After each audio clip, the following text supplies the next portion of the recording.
어떤 사람의 시력이 점점 약해져서 시력을 상실할 위기에 처했습니다. 담당 의사가 그에게 수술을 권유했습니다. 수술은 성공적으로 잘 끝났습니다. 시력이 정상으로 되돌아왔습니다. 그런데 수술 중에 신경을 잘못 건드려서 그의 기억력에 이상이 생겼습니다. 그래서 다시 한번 수술을 한 결과 이번에는 기억력은 회복이 되었는데 시력이 나빠졌습니다. 의사가 너무나도 당황스러워서 환자에게 다시 이렇게 말합니다. 어느 것을 선택하시겠습니까? 기억입니까? 시력입니까? 여러분들은 이런 선택의 기로에서 무엇을 선택하시겠습니까? 이 환자는 아주 고민을 끝에 이렇게 대답을 합니다. 저는 시력을 선택하겠습니다. 지나간 일을 기억하는 것보다는 앞으로 될 일을 눈으로 바라보며 사는 것이 낫기 때문입니다.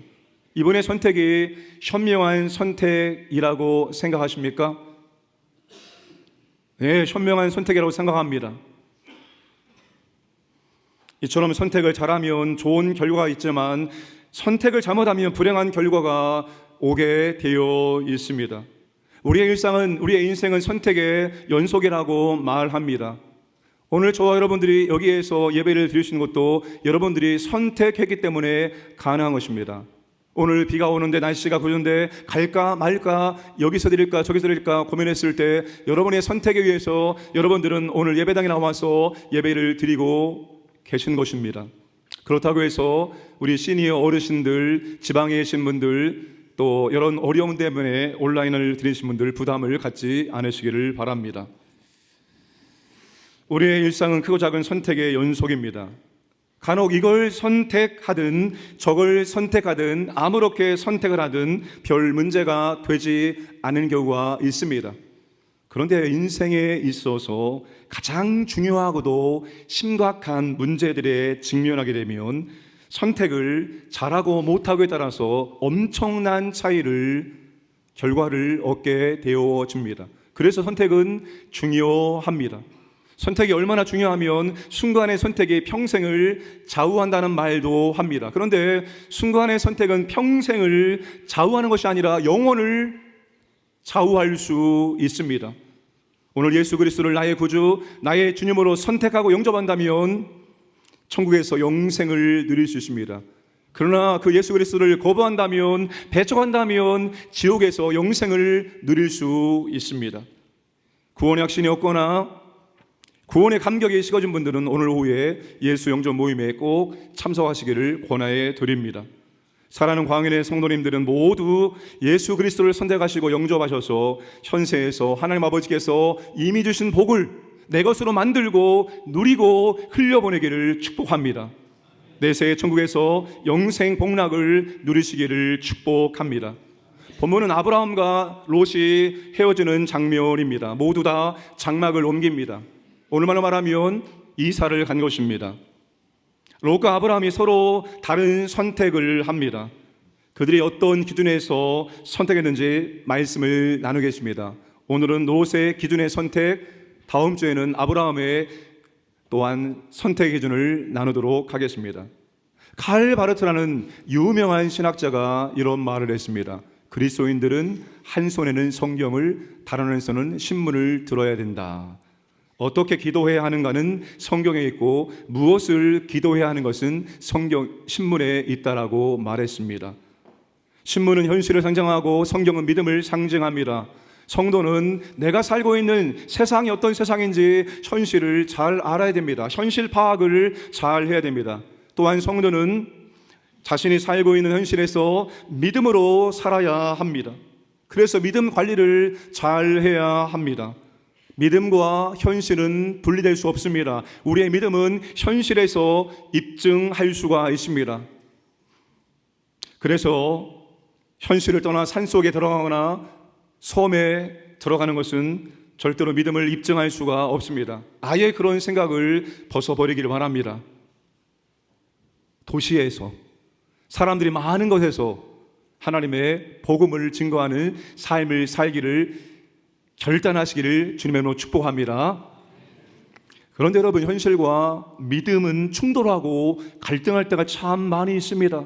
현실과 믿음의 갈림길에서 나는 무엇을 선택해야 될지 고민하고 갈등합니다. 현실이냐 아니면 믿음이냐. 현실을 선택하면 이것들이 주어지고 믿음을 선택하면 이런 어려움들이 주어지는데 내가 과연 무엇을 선택하면 좋을까? 우리는 끊임없이 고민하고 갈등할 수밖에 없습니다.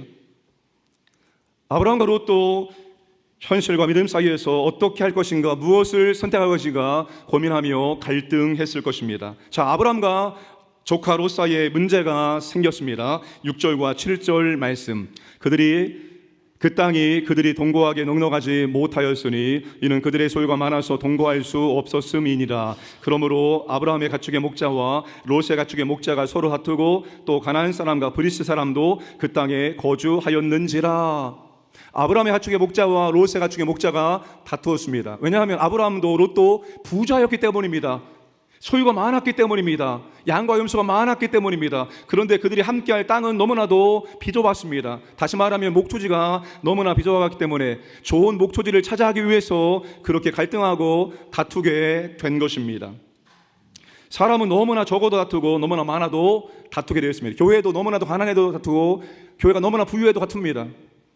그래서 부하지도 않고 가난하지도 않고 적당히 가지고 살아가야 됩니다. 부하신 분들은 적당하게 다른 분들에게 흘려보내기를 주님의 이름으로 축복합니다. 아멘을 크게 하셔야지 하나님께서 흘려보낼 때 채워주시죠. 네, 아멘 하신 분들은 차고 넘치도록 채워주시기를 축복합니다. 이때 아브라함이 먼저 해결 방안을 제시합니다. 8절 9절입니다. 아브라함이 롯에게 이르되 우리는 한 친족이라 나나 너나 내 목자나 서로 다투게 하지 말라. 내 앞에 온 땅이 있지 아니하냐. 나를 떠나가라. 내가 좌하면 나는 우하고 내가 우하면 나는 좌하리라. 아브라함은 조카 롯에게 우리가 형제인데 가족인데 가족끼리 싸우면 되겠는가 라고 말합니다. 내가 왼쪽을 택하면 나는 오른쪽으로 하고 내가 오른쪽으로 택하면 나는 왼쪽으로 하겠다고 말합니다. 아브라함은 먼저 롯에게 선택권을 양보한 것입니다. 아브라함과 롯은 삼촌과 조카 사이입니다. 롯에게 아브라함은 아버지와 같은 존재입니다. 갈대아 우르를 떠나기 전에 롯의 아버지 하나는 거기에서 죽었습니다. 자식이 없었던 아브라함은 이 조카 롯을 자식처럼 끔찍하게 사랑하고 돌봤을 것입니다. 인간적으로 상식적으로 롯이 양보하는 것이 맞겠지만 실상은 믿음과 인격이 큰 사람이 양보하게 되어 있습니다. 내가 지금 양보를 못한다. 내 인격과 믿음이 작은 것입니다. 큰 사람이 양보하게 되어 있기 때문입니다. 롯은 먼저 선택하라는 아브라함의 제안에 거절은 하지 않았지만 심히 고민과 갈등을 했을 것입니다. 아버지처럼 여겼던 나의 삼촌 아브라함을 떠날 것인가, 그와 함께 할 것인가, 내가 떠난다면 어느 곳으로 어디로 떠날 것인가, 그는 심히 고민하고 갈등했을 것입니다. 고민 끝에 그가 선택을 합니다. 10절과 11절 말씀을 함께 읽겠습니다. 이에 롯이 눈을 들어 요단 지역을 바라본즉 소알까지 온 땅에 물이 넉넉하니 여호와께서 소돔과 고모라를 멸하시기 전이었으므로 여호와의 동산 같고 애굽 땅과 같았더라. 그러므로 롯이 요단 온 지역을 택하고 동으로 옮기니 그들이 서로 떠난지라. 롯이 어떤 기준에 선택했는지를 우리에게 보여주고 있습니다. 중요한 동사 세 가지가 있습니다. 보고, 택하고, 떠났다입니다. 보고, 택하고 떠났다입니다. 롯이 어디를 봅니까? 요단 지역을 봅니다. 롯이 어디를 선택합니까? 요단 온 지역을 선택합니다. 롯이 선택한 다음에 어떻게 합니까? 아브라함을 떠났습니다. 롯이 눈을 들어 요단 지역을 바라보았습니다. 온 땅에 물이 풍부했습니다. 온 땅에 물이 풍부하고 염소와 양에게 먹일 풀들이 풍성하게 자라고 있었습니다.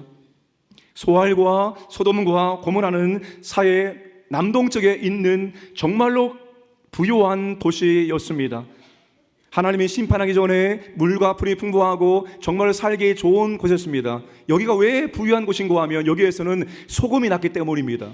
여러분, 고대의 소금은 금처럼 굉장히 귀했습니다. 그래서 이 지역에 있는 도시들은 전부 다 먹고 살기 좋은 부유한 도시였습니다.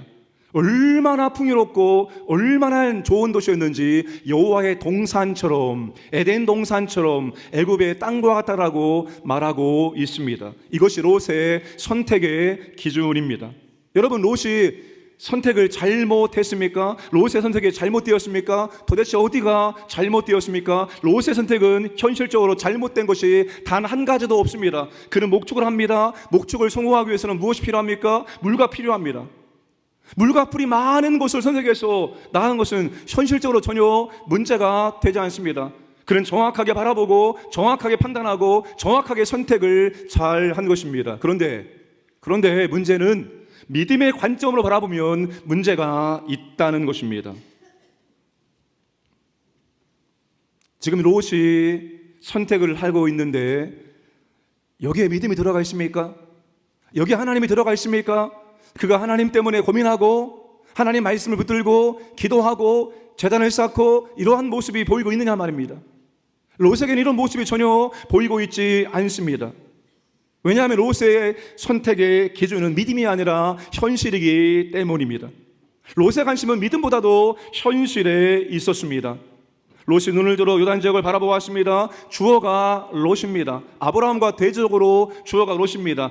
롯이 눈을 들어 요단 지역을 바라보았습니다. 내가 가고 싶은 곳, 내가 보고 싶은 것을 롯이 보았다는 것을 의미합니다. 그것도 현실적인 기준만 보고 선택했습니다. 목축에 성공하기 위해서 가장 중요한 물과 풀이 많은 곳을 선택한 것입니다. 결국 롯의 선택의 기준에서 가장 중요한 것은 믿음이 아니라 소유와 부와 성공이었습니다. 이것이 롯의 인생의 중요한 목적이었기 때문입니다. 소유와 부와 성공의 인생의 목적이 되어진다면 그분은 세상에서 믿음으로 살기 굉장히 힘들고 어려울 것입니다. 부와 성공과 소유는 우리에게 믿음의 장애물이 될 때가 굉장히 많이 있습니다. 롯은 이 목적을 이루기 위해서 요단 지역을 선택한 후에 어떻게 그가 나아갈까요? 다시 한번 11절, 12절 말씀 보시면 그러므로 롯이 요단 온 지역을 택하고 동으로 옮기니 그들이 서로 떠난지나 아브라함은 가나안 땅에 거주하였고 롯은 그 지역의 도시들에 머물면서 그 장막을 옮겨 소돔까지 이르렀더라. 이 문장에는 병행 구조가 나옵니다. 화면을 보시면 첫 번째 동으로 옮기니라는 말이 나오고 맨 밑에 장막을 옮겨 소돔까지 이르렀더라. A와 A-는 롯의 이동 경로를 우리에게 보여주고 있습니다. 가운데 B와 B-는 떠남과 그리고 거주, 떠남과 그 자리에 남음, 아브라함과 롯의 선택이 완전히 대조적인 선택과 행동을 했다는 것을 보여주고 있습니다. 여러분, 이것은 롯이 믿음과 다른 선택을 했고 선택의 결과는 하나님의 심판이 임하는 곳에 이르게 되었다는 것입니다. 여러분, 롯의 선택은 하나님과 멀어지는 선택이었고 급기야 하나님이 심판할 수밖에 없는 그 자리에 이르게 되었다는 것입니다. 여러분, 창세기에서 동쪽으로 간다는 것은 하나님과 멀어진다는 것을 상징합니다.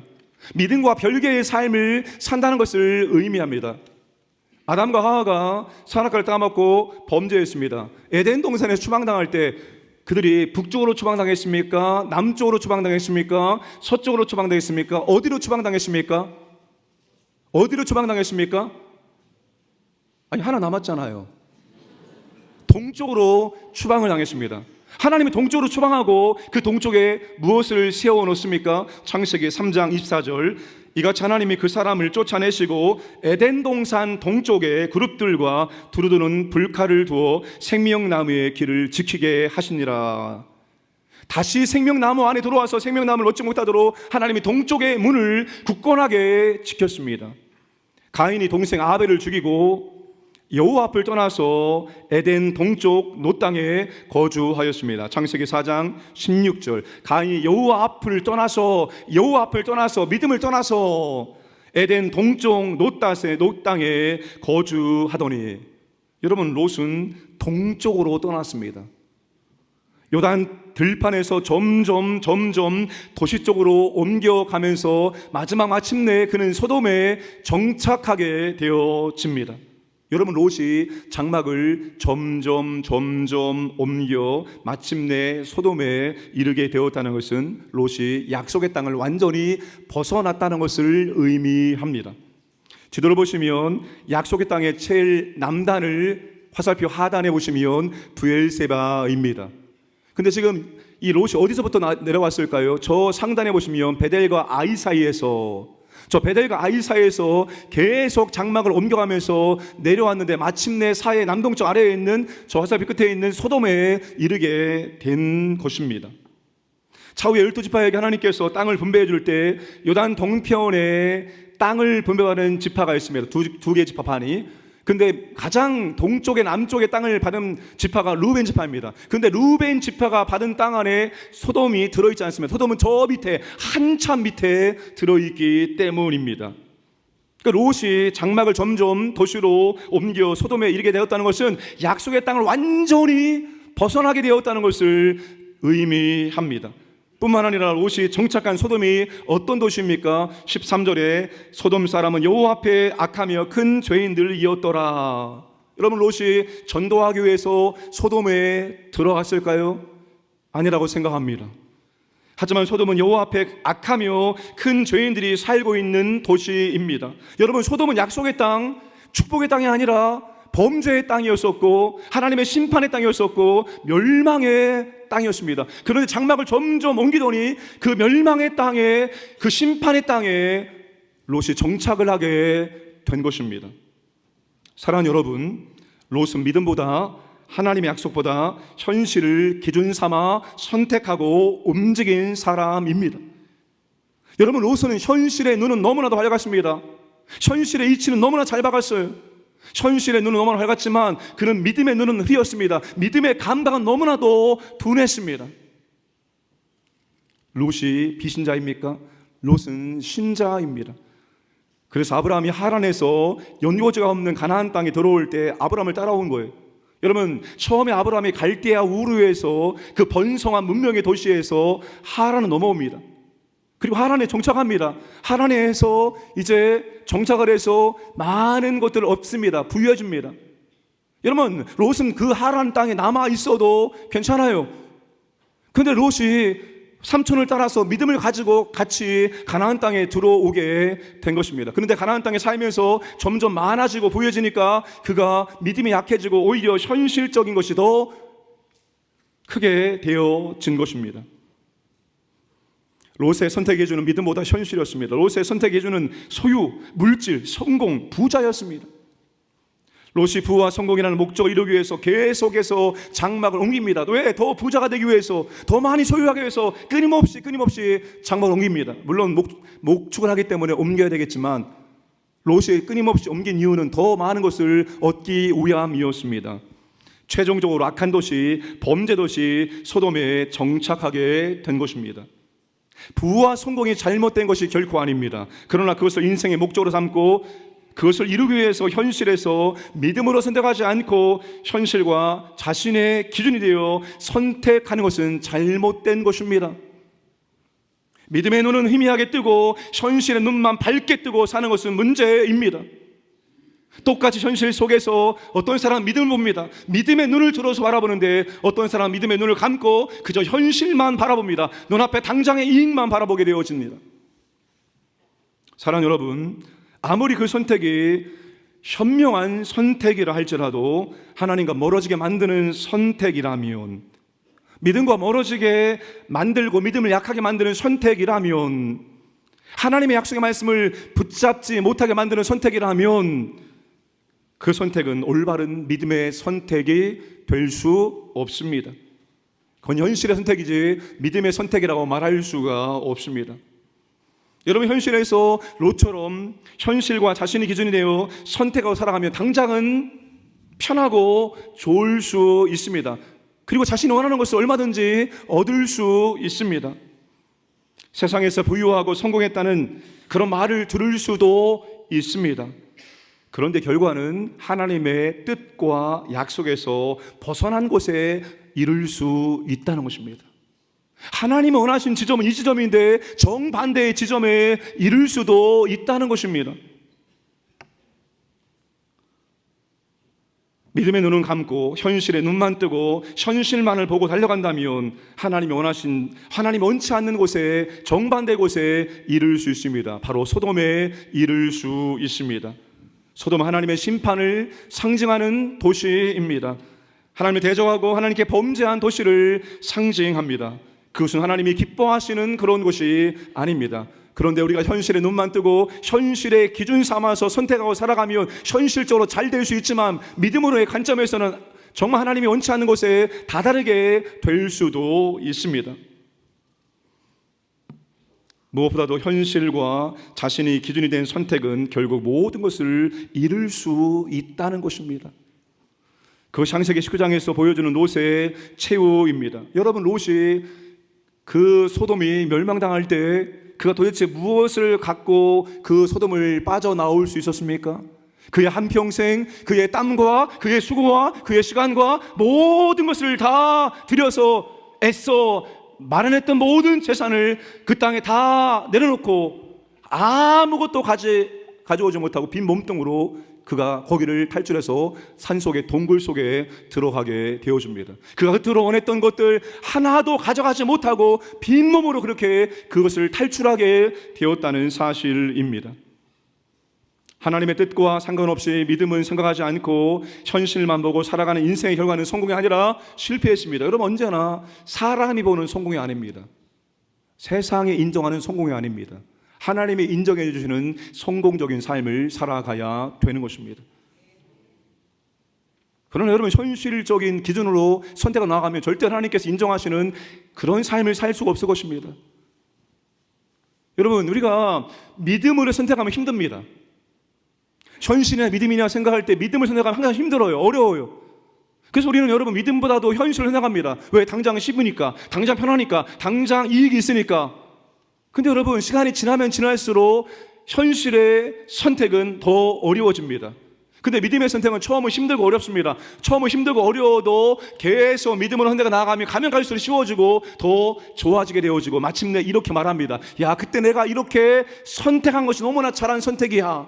내가 그때 믿음의 선택, 돈은 조금 못 벌든 돈은 조금 잃어도 내가 그때 믿음을 선택한 것이 너무나도 잘한 선택이었어라고 이런 고백을 할 때가 온다는 사실입니다. 사랑하는 여러분, 현실 속에 살고 있습니다. 갈등합니다. 고민합니다. 그런데 여러분, 우리가 현실을 선택하지 마시고 그 현실 속에서 믿음을 선택하기를 주님으로 축복합니다. 믿음의 선택이 뭡니까? 하나님과 가까워지게 만드는 선택입니다. 하나님을 더욱더 의지하게 만드는 선택입니다. 내 믿음이 더 좋아지게 만드는 선택입니다. 약속의 말씀을 더욱더 붙들게 하는 선택이 다 믿음의 선택입니다. 여러분, 그런 선택하신 말미암아서 정말로 하나님께서 기뻐하시는 믿음의 길, 인생이 되기를 주님으로 축복합니다. 말씀을 마무리하겠습니다. 사람들은 그 무엇이나 누군가에 의하여 인생이 결판난다고 생각합니다. 그러나 그렇지 않습니다. 인생은 선택에 의하여 결판이 나게 되어 있습니다. 그것도 누구의 선택에 의해서? 자신의 선택에 의해서 인생은 결판이 나게 되어 있습니다. 하나님은 이것이냐 저것이냐 선택할 수 있는 자유의지를 우리에게 주셨습니다. 크신 하나님의 은총입니다. 우리는 운명의 지배를 받는 것이 아니라 자신의 선택의 지배를 받는 것입니다. 사람이나 물건이나 기회나 생각이나 어떤 것인지 믿음으로 좋은 것을 선택하면 잘 될 것이고 안 좋은 것을 선택하면 망하게 되어 있습니다. 지금 당장 눈앞에 현실의 급급해서 선택하지 마시기를 바라며, 눈앞에 있는 것이냐 아니면 영원한 것이냐, 눈앞에 당장의 눈앞의 것을 보고 선택하는 것이 아니라 영원한 것을 보고 선택해 나가시기를 바랍니다. 믿음보다 현실의 기준에 의한 선택은 당장은 더 달콤하고 더 편하고 더 유익한 것처럼 보일 수 있지만 전혀 그렇지 않습니다. 우리는 믿음의 기준에서 선택해야 됩니다. 하나님의 기준에서 선택해야 됩니다. 말씀의 기준에서 선택해야 됩니다. 내 믿음을 좋아지게 만드는 것, 하나님과 가까워지게 만드는 것, 그것을 선택해야 합니다. 그러면 여러분, 다음에 차후에 갈 때 절대로 후회하지 않습니다. 절대로 후회하지 않습니다. 나만을 위해서 열심히 살아가는 인생, 그래서 돈도 많이 벌었어요. 재산도 많이 벌었습니다. 그런데 인생의 막바지에 가면 후회합니다. 난 나만을 위해 살았어. 주님을 위해 산 것이 하나도 없어. 그러나 여러분, 우리가 현실에 조금 힘들게 살아도 주님을 위해서 살았다면 뒤로 가면 갈수록 더 뿌듯해집니다. 더 좋습니다. 주님 만나려 가까울수록 더 주님을 사모하게 되어 있습니다. 그러니 현실에서 믿음의 선택 감당하시기를 주님의 이름으로 축복합니다.